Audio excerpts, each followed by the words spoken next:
গ্রামের সাজের বেলাটা উপভোগ করার জন্য আমি শহরের সিটি লাইফটাকে বাই বাই বলতেছি কিছুদিনের জন্য।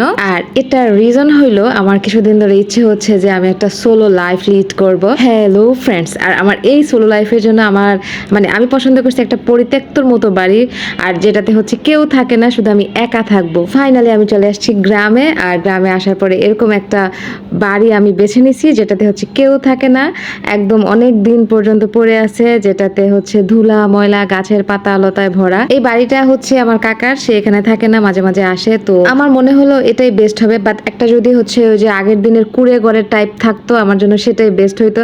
কিন্তু আমার অনেক জিনিসপত্র, আমি যেহেতু হচ্ছে ড্রেসও বানাই, সেক্ষেত্রে আমার মনে হয়েছে এটাই বেস্ট হবে। আর ঘরটাতে এত পরিমাণ মাটি ময়লা ছিল, লোকজন রেগুলার না থাকলে বাড়িঘরের অবস্থা যেরকম হয়, তবে আমার কাছে ভালো হইতো যদি একদম নির্জন একটা বাড়ি থাকতো যেখানে কেউ আসেও না যায়ও না। আর এই বাড়িটাতেও মানুষ অনেক কম, ভাবছিলাম এখানে কেউ আসবে না, কিন্তু আমি বাড়িতে আসছি শুনে তো সবাই এত আসা শুরু করছে।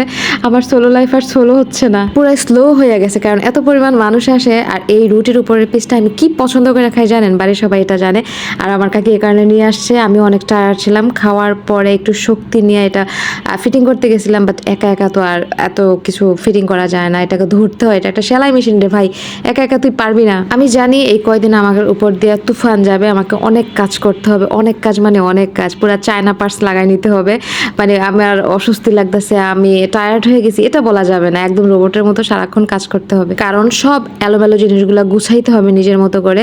আর এই বারান্দাটা প্রথমে আমি পরিষ্কার করা ধরছি, হচ্ছে প্রথমে পানি দেয়া, তারপর হচ্ছে মনে হয়েছে যে পানি দেওয়া যাবে না, একটা কাপড় নিয়ে ভালো করে ডলে ডলে আমি পরিষ্কার করছি। এটা আমি সবসময় একটু সাদামাটা জীবন পছন্দ করি, যেখানে একদম আগের দিনের জীবন থাকবে, যেখানে হচ্ছে আমরা ছোটবেলায় গ্রামে থাকতে যে হারিকেন জ্বালাইতাম, কুপির আলো দিয়ে ওয়াশরুমে যাইতাম, আমার কাছে মনে হয় ওই জীবনটাই আমার বেস্ট ছিল। ওই জীবনটা কাটানোর জন্য আমি গ্রামে আসছি মেইনলি, আর আপনাদের সাথে তো অবশ্যই শেয়ার করব।